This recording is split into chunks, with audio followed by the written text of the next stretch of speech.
Norka care health insurance പദ്ധതി ഏറെക്കാലമായി പ്രവാസികളുടെ ഒരു ആവശ്യമായിരുന്നു. പ്രവാസികൾക്ക് വേണ്ടിയുള്ള സമഗ്രമായ ആരോഗ്യ അപകട ഇൻഷുറൻസ് പരിരക്ഷ. ലോക കേരള സഭയിലെ പ്രധാന ആശയങ്ങളുടെ ഒരു സാക്ഷാത്കാരമാണ് നോർക്ക കെയർ ആരോഗ്യ ഇൻഷുറൻസ് പദ്ധതി.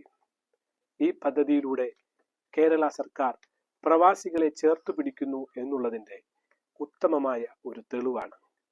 ഈ പദ്ധതിയിലൂടെ പ്രവാസികൾക്ക് ആവശ്യമായ ആരോഗ്യ അപകട ഇൻഷുറൻസ് പരിരക്ഷ നൽകുന്നു. ഇന്ത്യയിൽ ഉടനീളം 1200 ഹോസ്പിറ്റലുകളിൽ ക്യാഷ്ലെസ് ആയി ഈ സേവനം ലഭ്യമാണ്. അതിൽ 500 ഹോസ്പിറ്റലുകൾ കേരളത്തിൽ ഉള്ളതാണ്. ഇതിൽ ആർക്കൊക്കെ അംഗങ്ങളാകാൻ സാധിക്കും? ID കാർഡ് എടുത്തിട്ടുള്ള ഇപ്പോൾ പ്രവാസികളായിരിക്കുന്ന എല്ലാവർക്കും ഇതിൽ അംഗങ്ങളാകാം. അതോടൊപ്പം തന്നെ സ്റ്റുഡൻസ് ID ഉള്ള എല്ലാ വിദ്യാർത്ഥികൾക്കും ഇതിൽ അംഗങ്ങളാകാൻ സാധിക്കും. കേരളത്തിന് പുറത്തും പ്രവാസി ID NRK എടുത്തിട്ടുള്ള എല്ലാ പ്രവാസികൾക്കും ഇതിൽ അംഗങ്ങളാകാവുന്നതാണ്. ഈ പോളിസിയിലൂടെ 5 ലക്ഷം രൂപ വരെയുള്ള ചികിത്സാ സഹായ പരിരക്ഷ ലഭിക്കുന്നു. കൂടാതെ അപകട മരണങ്ങൾക്കും അപകടം മൂലമുണ്ടാകുന്ന വൈകല്യങ്ങൾക്കും 10 ലക്ഷം രൂപ വരെ ധനസഹായം ലഭിക്കുന്നു.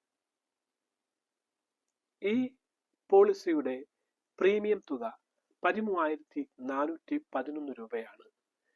ഇതിലൂടെ ഒരു കുടുംബത്തിലെ ഭാര്യയും ഭർത്താവും 25 വയസ്സ് വരെയുള്ള 2 കുട്ടികൾക്കും GST ഉൾപ്പെടെ ഈ പ്രീമിയം അടച്ചാൽ മതിയാകും.